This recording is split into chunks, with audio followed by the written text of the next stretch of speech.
More of the same, at least through the end of the month and maybe beyond. That is the word from Governor Mike Parson's Drought Assessment Committee, which met this morning for a fourth time since the spring. While he generally gets represented by staff, Governor Parson dropped by personally to get an update.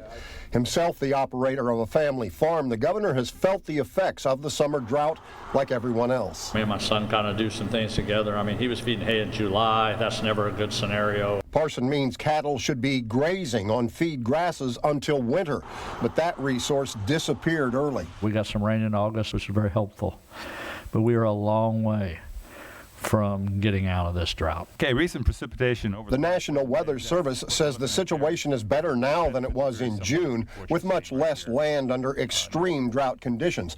But west central Missouri has improved very little, and severe conditions could remain there through the end of the year, with temperatures above normal and precipitation even to below normal. It's a typical El Nino weather pattern.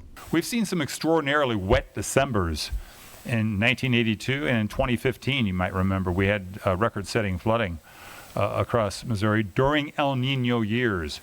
But that's more of an exception during an El Nino than the rule.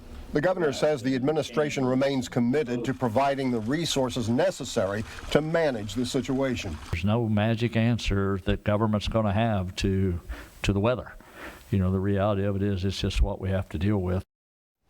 Parson today was mindful of the heavy mountain snowpack last winter that mitigated drought problems in this area into the spring. When he asked the experts about a repeat of that with hopeful expectation, they told him it simply is too early to assess the snow potential.